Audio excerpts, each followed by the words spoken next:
Marina Nobout, avec elle, nous allons parler d'un thème évocateur, la résilience. Eh bien, elle est présidente directrice d'une entreprise internationale. Vous allez la découvrir tout à l'heure. Bonjour Marina. Bonjour Bénédicte. Comment ça va? Ça va très bien. Déjà, c'est quoi la résilience pour toi? Pour moi, la résilience, c'est la capacité de se relever lorsque on traverse des difficultés.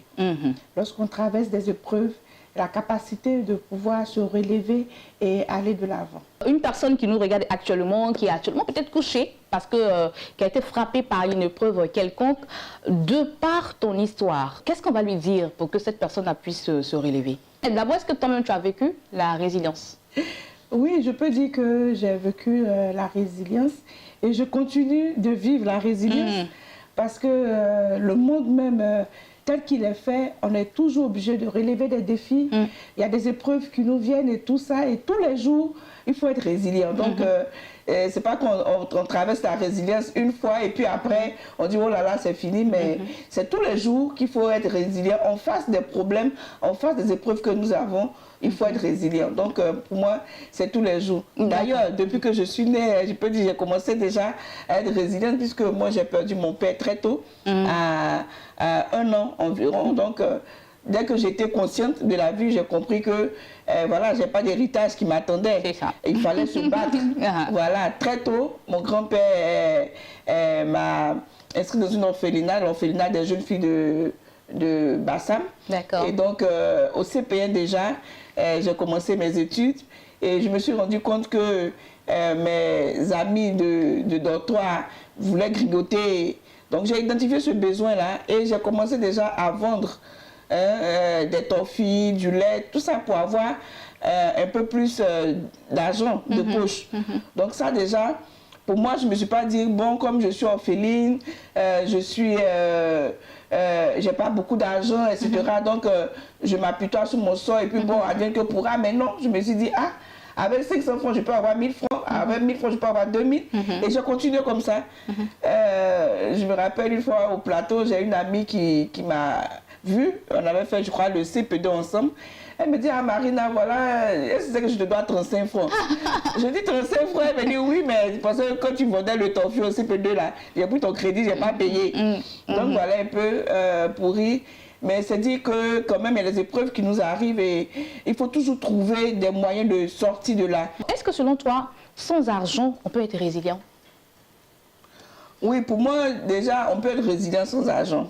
Pourquoi je le dis? Parce que, voilà mon exemple, j'étais au CP1, mon grand-père me donnait l'argent de poche de 500 francs, mais à la fin du trimestre, je me retrouvais avec 3 000, 5 000 francs. Je n'avais pas déjà beaucoup d'argent. On peut aller de zéro et devenir quelqu'un. Mais c'est la résilience, il faut pouvoir se relever lorsqu'on tombe. Et donc, j'allais donner comme exemple, c'est la volonté déjà qui détermine toute chose. Quand, par exemple, tu viens de perdre ton mari, c'est difficile parce que c'est un repère que tu perds. C'est quelqu'un peut-être qui assurait les charges. Et maintenant, tu fais face à ce défi-là. Mais il faut déjà commencer à croire en toi. C'est là qu'il faut développer la confiance en soi. Il faut regarder autour de toi, qu'est-ce que tu peux faire désormais pour pouvoir te challenger. Qu'est-ce que tu peux faire pour pouvoir subvenir à tes besoins. Mais là, c'est pas seulement, c'est pas d'abord l'argent, c'est d'abord la volonté. Est-ce que Marina Nobout, bien qu'elle n'avait pas d'argent, elle était orpheline, comment elle a su gagner sa confiance en elle? Alors, moi, je pense que la confiance en soi, déjà, c'est une qualité qu'on développe. C'est la capacité de croire en tes qualités. Dieu nous a fait tous avec des talents. Il dit à d'autres, il a donné 1, à d'autres, il a donné 3, à certains, il a donné 5. Mais il faut croire en toi. Je prends le cas, par exemple, du groupe Pigé. J'étais étudiante au groupe Pigé. J'arrive au groupe Pigé et puis je vois un peu mes amis de classe, c'était les filles à papa, elles venaient en voiture à l'école, etc. Et moi, je suis orientée d'État. Déjà, le plat, il faut le payer à 500 francs. Je dis, mais attends, il faut que je trouve une idée. Mais je suis inscrite en action commerciale force de vente. Mais je vais mettre mes cours en pratique. Parce que je ne peux pas payer 500 francs le plat par jour. J'ai commencé à développer un commerce que j'ai appelé le Bredouche. Et pour tous ceux qui sont dans mon cas, qui ne peuvent pas aussi payer les plats à 500 francs, Ah, ils viendront payer le pain à 250 francs. Donc, j'ai commencé, je ne savais même pas faire la viande hachée. Je suis allée rencontrer une tante qui savait faire la viande hachée, qui est pâtissière, qui m'a appris à faire la viande hachée. Après, j'ai pris contact avec des fournisseurs de charcuterie. Et tous les jours, je fais 100 pains. J'ai 250 francs multipliés par 100, ça me fait 25 000 francs par jour. Déjà étudiante. Wow. Donc, je n'ai pas commencé. Donc, je me dis qu'avec ça, je pouvais maintenant même payer le shawarma à côté. Juste qu'il y avait un shawarma. Je pouvais même offrir le shawarma. Je pouvais même encore acheter même 500 francs le plat maintenant. Mais je dis non, il faut que j'économise pour faire une autre affaire. Voilà un peu. Donc, je n'ai pas commencé à avoir beaucoup d'argent. Mais j'ai mis des idées en place. Je me suis dit, qu'est-ce que je peux faire pour pouvoir augmenter le peu que j'ai. Quand on regarde un peu même dans la Bible, que le Seigneur voulait multiplier les pains, il a dit, mais qu'est-ce que vous avez? C'est ça. Il y a quelqu'un qui a amené 2 poissons, l'autre a amené 5 pains et puis il a multiplié. Donc, la confiance en soi, c'est la capacité de croire en soi-même, d'avoir confiance en ce qu'on fait. Et puis on te dit que ça va marcher. Tant que tu ne crois pas en toi, tu n'as pas les bons mots pour t'encourager toi-même, ça va être difficile. En tant que femme d'affaires, voilà, elle est résiliente, elle est partie de rien aujourd'hui, elle est à la tête d'une entreprise internationale et elle travaille avec le BTCS. C'est quoi d'abord le BTCS? C'est une belle transition que vous faites parce que le fait même de choisir le BTCS, c'est être même résilient. Ah, d'accord. Oui, c'est être résilient parce que, résilient et audace, je vais dire. Parce que, voilà qu'on dit il y a un déficit de logement en Côte d'Ivoire, plus de 800 000 maisons à construire.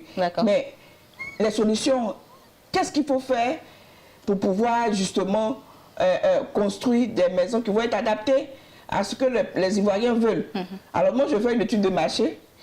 Je me dis, qu'est-ce qu'il faut pour satisfaire vraiment ce besoin? Les Ivoiriens me disent que ah, nous, on n'a pas l'argent. Si tu veux construire une maison pour nous, nous, on n'a pas d'argent. Dans l'étude de marché, on voit que il faut vraiment des maisons où il ne fait pas trop chaud dedans. Parce que si c'est pour venir encore allumer les climatiseurs, le ventilateur, tout ça, pour gaspiller encore l'énergie, non. Et puis, troisièmement, il faut des maisons durables. Parce que quand moi, je finis de vivre dans ma maison, mes enfants doivent vivre après, les arrière-enfants doivent. Donc, économique, écologique et durable. Qu'est-ce qui, dans les matériaux de la construction, peut nous donner tous ces avantages-là? Des matériaux qui sont écologiques, qui respectent l'environnement, qui sont locaux, des matériaux qui sont économiques, où on n'a pas besoin de trop dépenser, et puis des matériaux qui sont durables. Quand je regarde un peu autour de moi, depuis le XIIe siècle, j'ai vu des monuments, des maisons en terre, même dans le nord, et jusqu'à présent, on voit que ces maisons résistent à la température, au climat, etc. On voit que dans les maisons en terre, il ne fait pas chaud. Quand tu rentres dedans, il ne fait pas chaud. Rappelons-nous de la case de la grand-mère. Aujourd'hui, il y a certains qui ont vécu encore dans la case de la grand-mère où, même quand tu rentres dedans, même son canari, tu prends de l'eau, tu bois, c'est toujours bien frais. Elle n'a même pas besoin de frigo. Tout ça a mené à dire, bon, on va développer ce système-là. Et on regarde un peu autour de nous, parce qu'on est ventrier. Dans les pays même anglophones, comme en Afrique du Sud, 40% des logements sont réalisés en terre, en BTCS ou en pierre. Je dis, ben voilà une solution qu'il faut développer. Donc la résilience a emmené à se poser des questions. Voilà. De quoi est-ce que la population a besoin? Et là, il a développé. Pour le logement. On pleure partout, on veut être logé, Mais aujourd'hui, on est obligé de bien se loger. Il y a 40 degrés dehors. Il faut que quand même à l'intérieur, il fasse donc c'est comme ça que j'ai choisi de faire le BTCS. Donc le BTCS qui signifie bloc de terre comprimé stabilisé. Ce sont des matériaux justement innovants et des matériaux locaux faits essentiellement avec la terre. Si vous voulez peut-être avoir une maison où il fait moins chaud à l'intérieur, vous êtes à la bonne adresse, on va laisser votre contact. C'est ça, bien sûr. Alors, vous pouvez nous contacter au 07 49 23 86 40. Donc, je peux aussi donner notre numéro 07 07 63 03 35.